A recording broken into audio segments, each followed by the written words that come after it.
Love it, like it, lump it. Trump's remaking the United States of America. I can't think of a more influential president during this century, and it starts here with tariffs in the United States. Get this, it's down.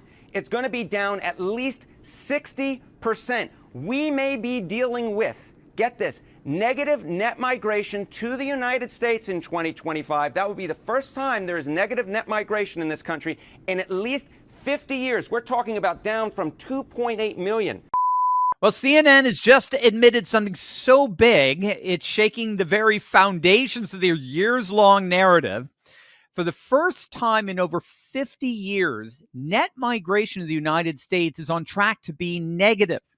That's right. More people are leaving than coming in, and it's all thanks to the bold America First policies of President Donald J. Trump. And that's why Harry Enton, their senior data analyst, just called Trump the most influential president of the last century. Now, according to CNN's analysis, net migration is projected to drop by at least 60% in 2025, hitting negative territory for the first time since the 1970s. So just last year, net migration was nearly 3 million people. Well, now we're looking at a complete reversal of that, with more folks headed out than coming in. President Trump is delivering on the promises he made on the campaign trail, cracking down on illegal migration, securing our borders, and putting American citizens first. Now, this is a victory for every American who's been demanding a secure border. For years, we've watched as open border policies under previous administrations flooded our communities with illegal migrants, straining our schools, our hospitals, our welfare systems. But now ICE is in action, deporting those who shouldn't be here in the first place. And it's not just ICE. Self-deportations are also spiking as people realize the free ride is over. Trump's policies are sending a clear message. America is a nation of laws, and those laws will be enforced. He's brought back policies like Remain in Mexico. He's slashed refugee admissions that were being abused, and he's cracked down on visa overstays. CNN's analyst Harry Enton then went on to say that President Trump is the most influential president of the past century. This isn't because Trump is tweaking policy. It's because he's actually remaking America, as even CNN is reluctantly admitting. From immigration to trade to the sheer volume of executive orders, he's moving at a pace that leaves his predecessors in the dust.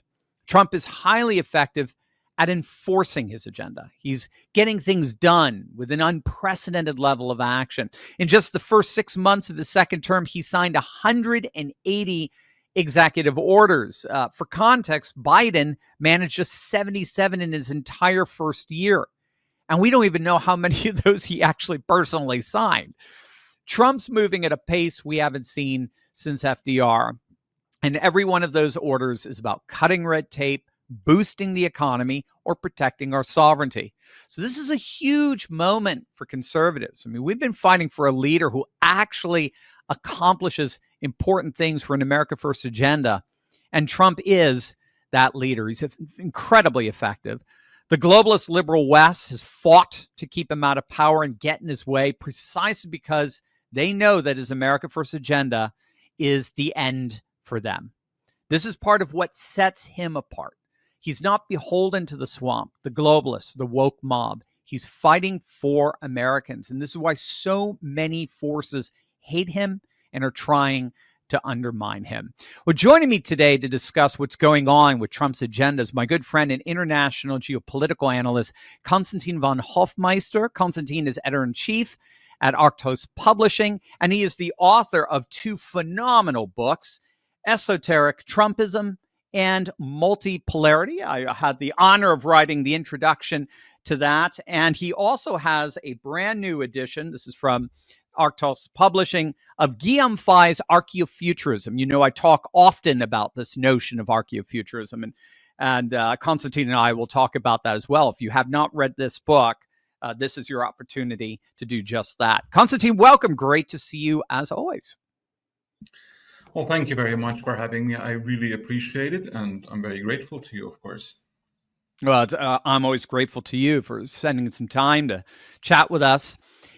You've been, Constantine, you and I we've talked hours together. You've been on the forefront of this rising tide of national sovereignty all over the world, the revitalization of culture, tradition, custom. Arctos Publishing is dedicated to helping to educate in that. How do you see this historic drop in net migration, particularly here in the United States, that just seems to have such open borders over the years? We're talking it's down 60%, potentially negative net migration for the first time in over 50 years. What's the significance of that, particularly in relation to Trump's role in reasserting American national identity?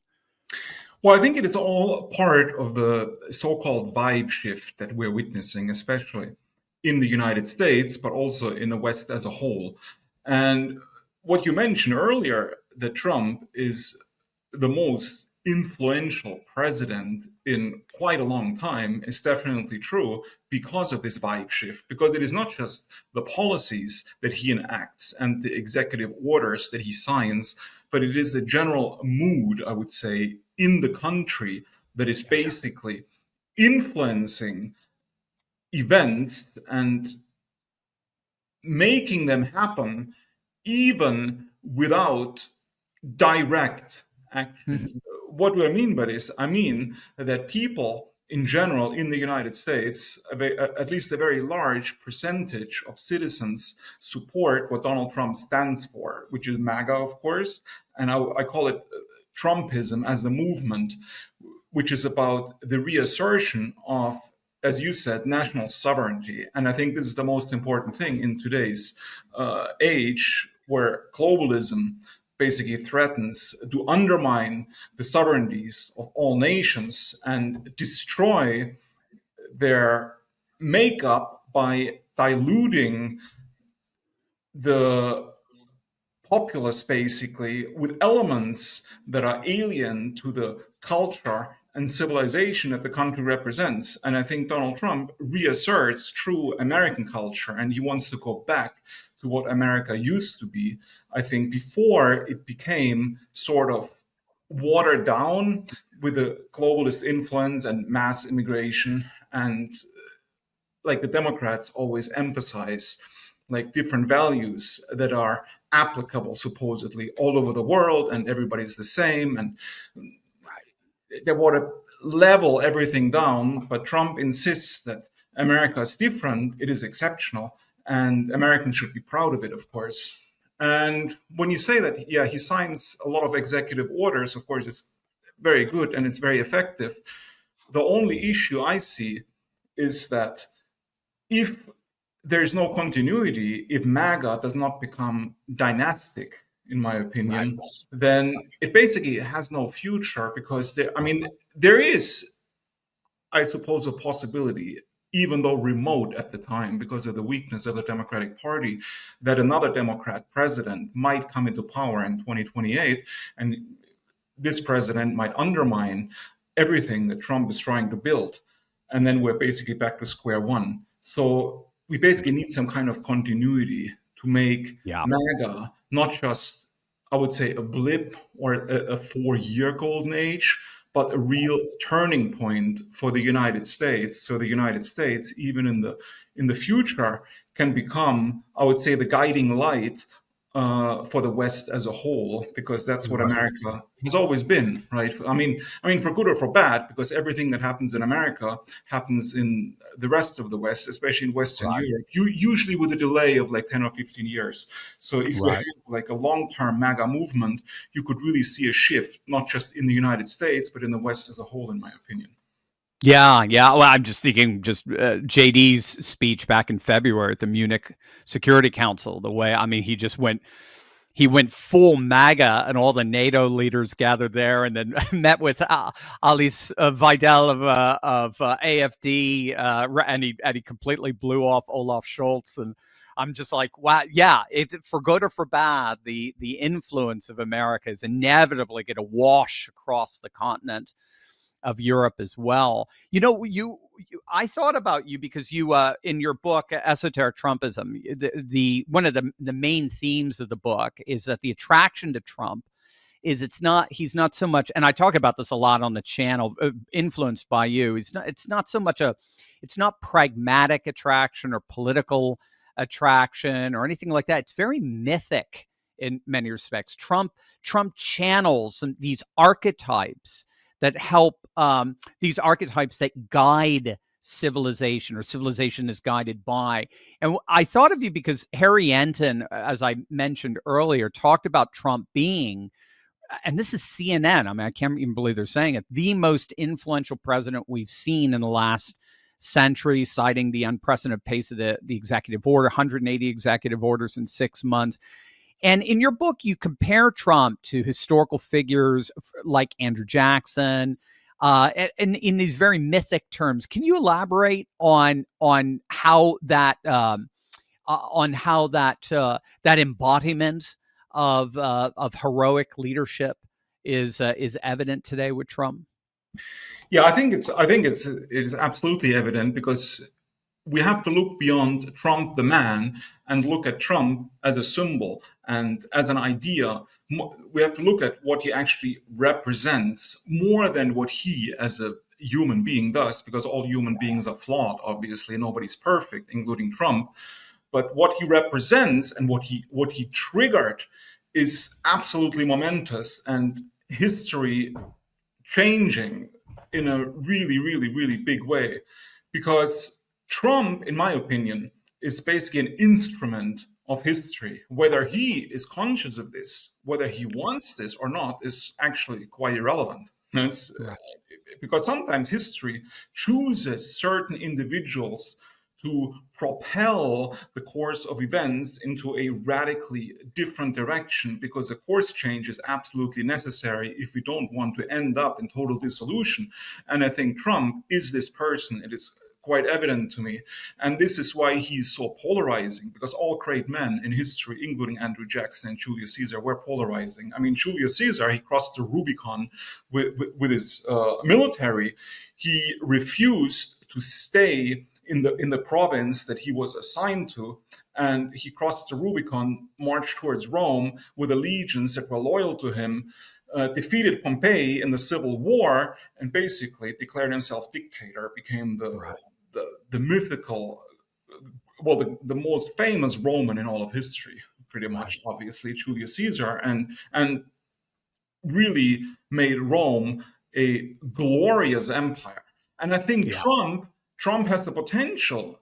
I'm not saying that he should declare himself dictator, obviously, but he has the potential to be such a figure that can rally the popular masses around him and not the elite, because Julius Caesar himself allied himself with the populares, with the populace, basically, against the parasitical aristocrats. And so did Andrew Jackson, who smashed the parasitical bank, for example, and also rallied the masses around him for the glory of the nation, and not just for the interests of some shadowy deep state figures, basically. And I think, I think Trump triggered the same. And as I said earlier, it is not just in the United States that his influence is felt, but also among patriotic forces in Europe. I mean, you mentioned J.D. Vance's glorious speech in Munich, but just quite recently, like, Donald Trump was in Scotland, and that's right. Also went on about like how basically the European leaders are ruining their nations by flooding them with culturally incompatible immigrants, basically. And he said, you need to stop this, basically. And so you have this new administration. You have J.D. Vance, who pointed out in Munich that there is no free speech in Europe. You have Trump, who pointed out that mass immigration, especially the illegal kind, is destroying Western Europe, basically, as it was destroying the United States before Trump came to power and put a stop to it. That's right. Yeah, and the maddening part of it, I know, for Europeans is, as Nigel Farage pointed out, our big problem here was illegal immigration. Your big problem is legal immigration, right? I mean, it's just the opening up of the borders by the bullies in Brussels, without any semblance of care for maintaining the unique cultures, customs, and traditions on the continent. And we all know where they end up anyway. If they because of the Schengen protocol, they're all going up in your neck of the woods, in your backyard. They all just want to go to Germany for all the because of its economy and all of its welfare benefits. So it's you mentioned Julius Caesar because you talk about in your book on esoteric Trumpism. You talk about the importance of Oswald Spengler, identified as a Caesar figure throughout history, where civilizations are on the brink and they look like they're about to fall, and the people just naturally long for a kind of Caesar figure to save them. And I remember watching a CNN episode, and I did a video on this. I think I even sent it to you, where Trump is walking in to a UFC fight.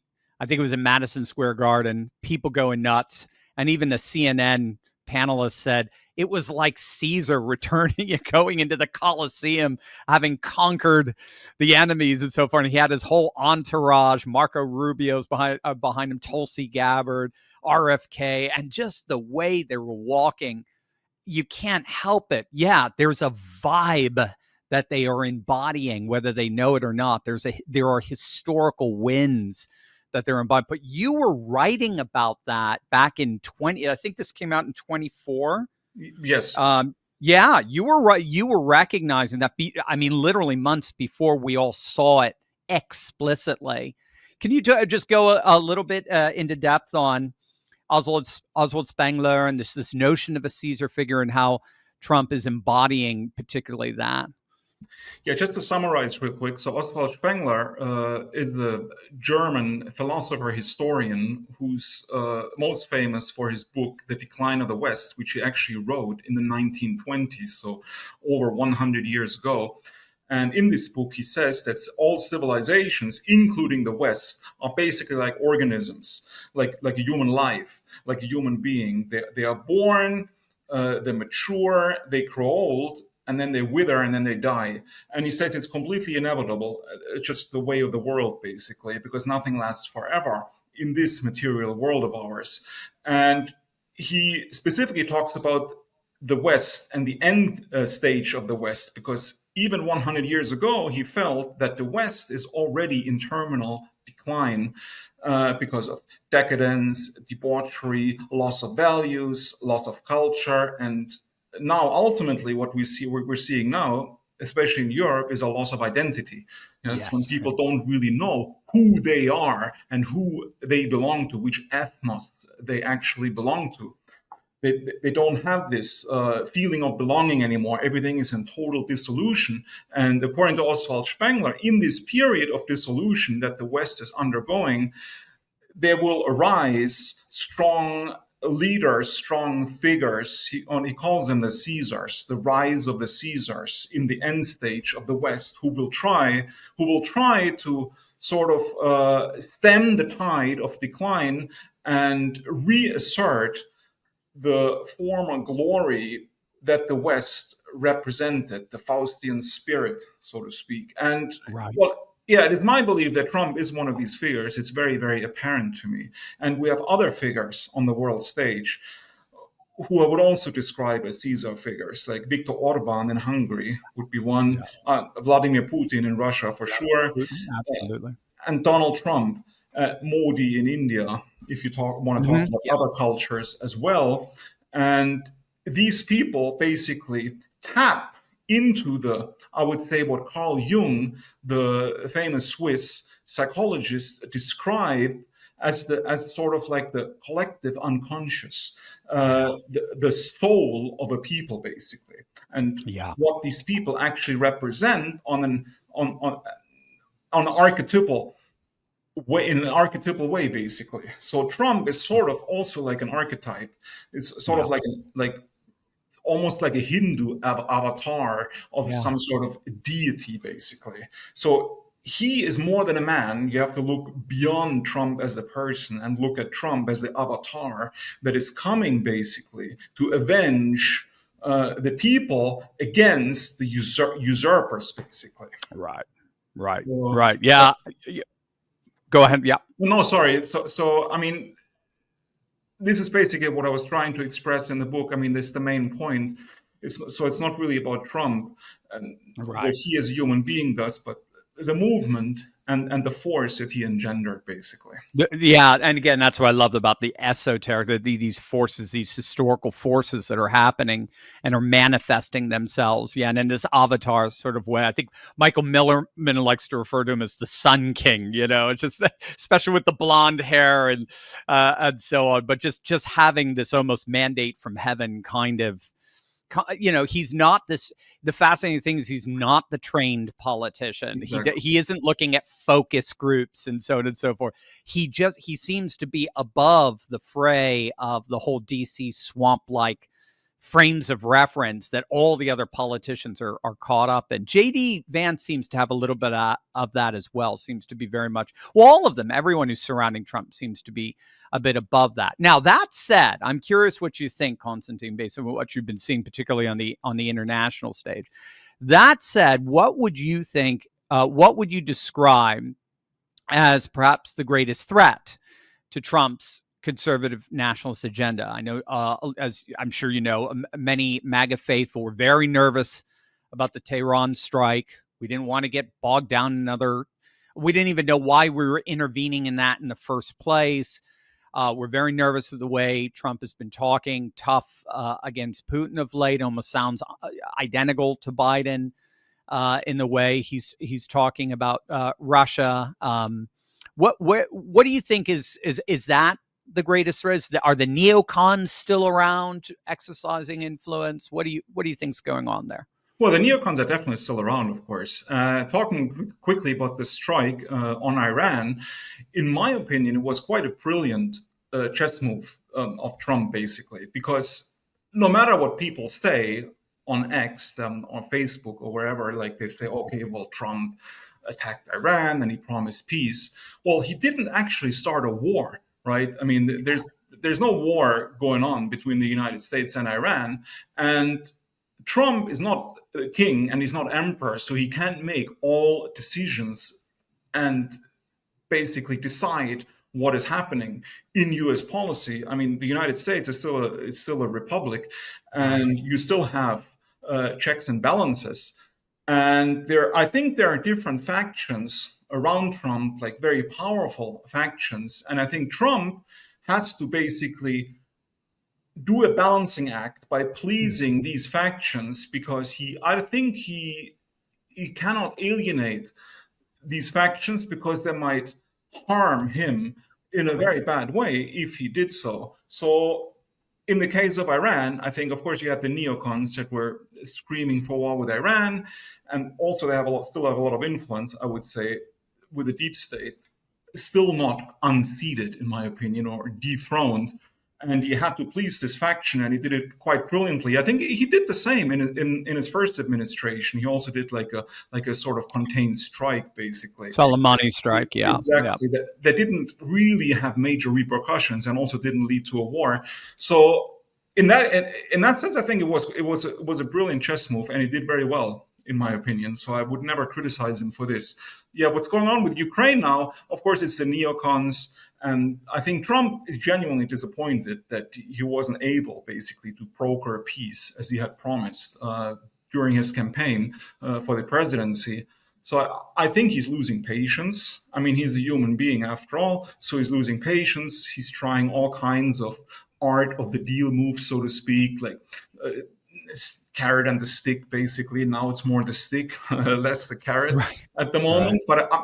But I think he's underestimating Russian resolve, and I think it's because he doesn't understand that the Russians are not impressed with the stick. And it's well said. That was well said, Constantine. I don't think a lot of our American audience necessarily recognizes. I love how you just put that. Russians are not impressed with sticks.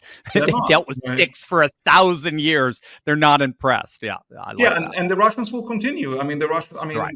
it doesn't really matter what you think about this conflict, but the Russians are resolved to settle this conflict on their terms, and Right. they're not gonna be swayed from their course, even by Trump. So I think Trump is not going to succeed Yeah. in basically threatening or sort of blackmailing the Russians into some sort of deal that they're not willing to enter. So I think there's no chance. Um, so it's very difficult, in my opinion, to predict. It's very risky, especially like because he with a tweet by Medvedev. Medvedev wrote Yeah. something called Donald Trump a grandpa, wrote something mean about Donald Trump, and Donald Trump he said that he sent like Yeah. nuclear submarines closer to Russia's borders. I mean, that's like really, I would say it's a risky business, right? Yeah. It's a bit escalate. It's a major escalation. Yeah. So let's hope things will calm down in that respect. And I think, of course, there are a lot of threats. I mean, the globalists are still in power because the neocons still call some shots. The deep state, like I said earlier, has not been kicked out. So, and these people have to be placated somehow. And I think Trump is trying to maneuver his way sort of like through almost like a political minefield, I would say, trying to find the best way out, what is best, well, for America, because that's his priority, as it should be, because he's the president of the American people. So let's hope, and I'm quite confident that Trump will succeed in a sort of course correction and going back to what he really represents, which is the interests of the American people, the interests of the American nation, and not the interests of the deep state who wants the United States to still play the global policeman, so to speak. Right, right. Very, very well said. Very well said. Let's just chat about a little bit about your brand new edition of Guillaume Faye, the French theorist's work, Archaeofuturism, very influential on this channel. I refer to it quite often. You have an excellent intro in here forward. Yeah, introduction, excellent. A wonderful summation of Archaeofuturism as a paradigm for understanding what's happening in our world today. Can you tell us a little bit about what was behind this new edition from Arctos Publishing?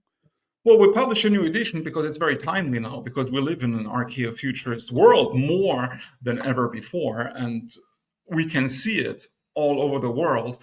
We can see Confucian China, which nominally calls itself communist, but is not really communist, right? I mean, it is actually driven by millennia-old ideals and values. It is a deeply traditional Confucian society, and it is ultra-modern and very sophisticated in terms of technology. I mean, if you look at all the videos that people regularly post on X of stuff that's going on in China, it's like completely wild. Right? Like, it seems the West is completely behind. And I mean, India, you have India, another civilization state under Modi, with a revival of the traditional Hindu culture, but at the same time, really doing space exploration and entering the space race. I mean, this is also archaeofuturism. Well, then, of course, you had the whole idea with Elon Musk going to Mars in the United States.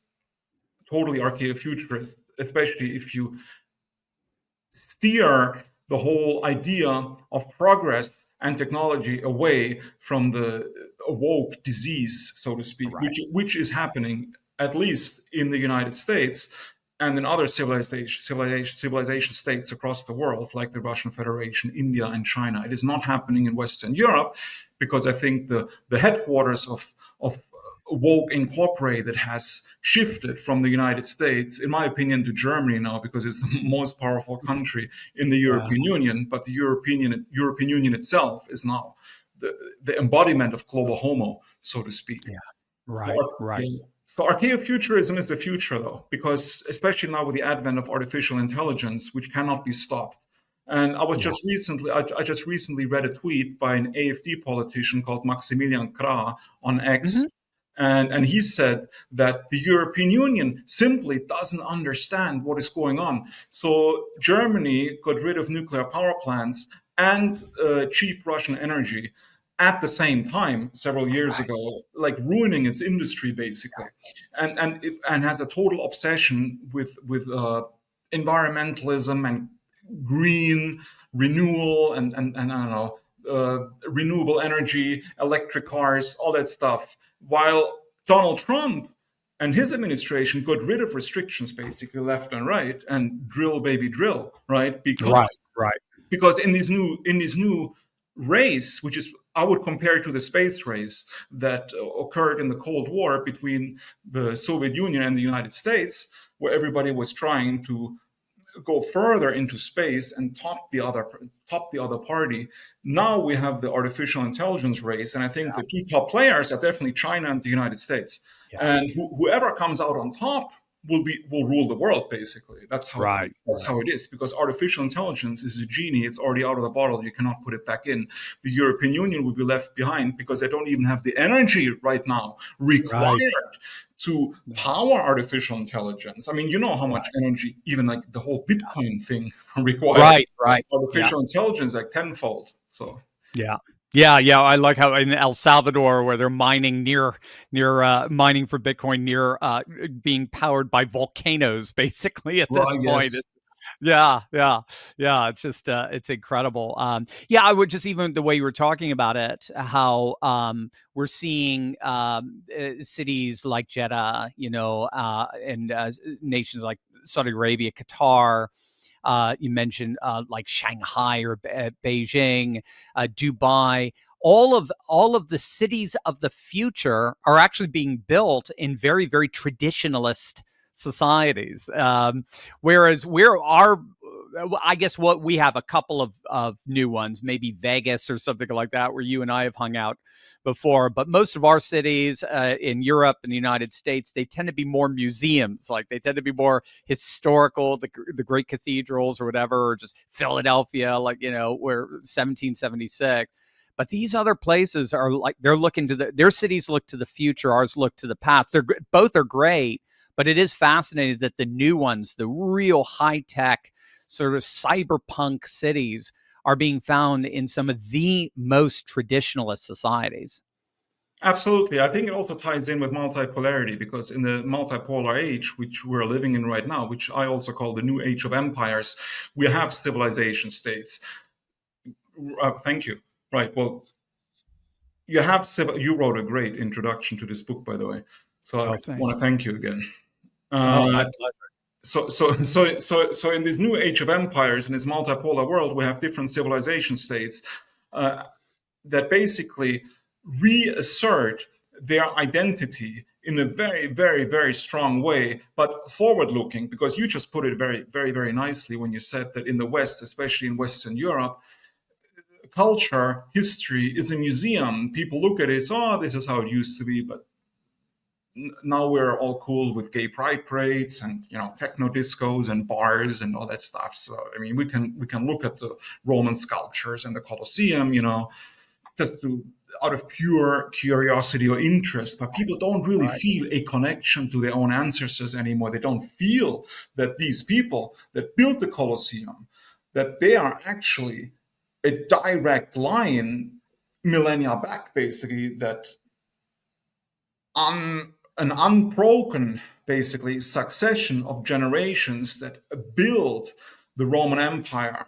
And the people in Western Europe today are the direct descendants, but they themselves don't see it because they have lost touch with their identity. So they might still be interested in technological progress, but it's completely divorced from any kind of values and from any kind of rootedness.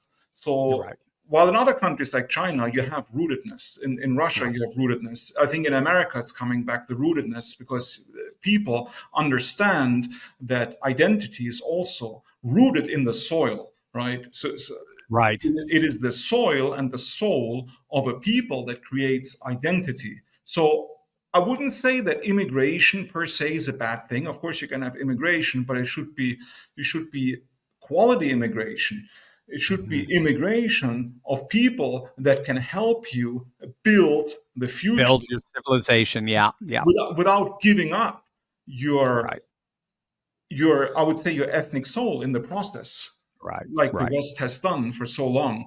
So you need to tap into the values and the heritage that made your civilization, your culture great in the first place, and utilize them to move forward in the future. And Guillaume Fay, in the book Archo Futurism, he makes a very good. He mentions that like a lot of the spaceships and the rockets, the NASA rockets, they carry the classical Greek and Roman names like Apollo mission, for Apollo, example. yeah, Right. yeah. I mean, this is total archaeofuturism right there, because you acknowledge your heritage, your myths, basically, while at the same time trying to move further and further into space to spread your civilization. And that this is the spirit of archaeofuturism.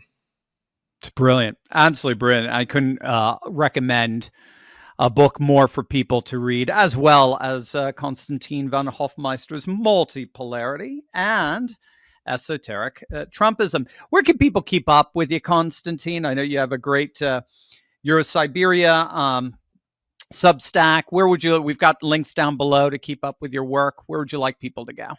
Yeah, actually, I have eurosiberia.net, which is my personal Substack, where I post several essays per week on geopolitics, culture, and philosophy. And I actually have a new project that I started a couple of weeks ago. It's called Multipolar Press, on which I publish a variety of authors, including Alexander Dugin. We publish the exclusive English language articles that Alexander Dugin writes, translated from Russian, exclusively on Multipolar Press. Authors from all over the world, basically, to explore the notion of multipolarity and its importance in today's discourse. I mean, it is totally. Marco Rubio talks about it nowadays. He mentioned it. And J.D. Vance basically admitted it in his speech at the Naval Academy in Annapolis, saying basically we live in a multipolar world. You cannot ignore it anymore. And so Multipolar Press is basically a think tank that publishes different views on the emerging new civilizational order that we're now experiencing in the globe. So, and then of course I'm the editor-in-chief of Arctos, so there's also Arctos Journal, on which we publish a variety of conservative voices that basically reflect the Arctos' motto, which is to make anti-globalism global. I love that. I love that so much. I think he sent me a hat, make anti-globalism global again, or something like that. So everyone, make sure you click on the links below and keep up with Constantine's amazing work. And what I love so much about all of those resources is you're going to see how, when we talk about a new conservative age rising, you're going to see how it's manifesting itself in its unique and rich tapestry-like ways all over the world civilizationally. It's absolutely beautiful stuff, and no one does it like Constantine does, and Arctos and the Substack and the like. So always great to see you, my friend. Let's have you back very, very soon. It's my pleasure. Thank you. Thank you.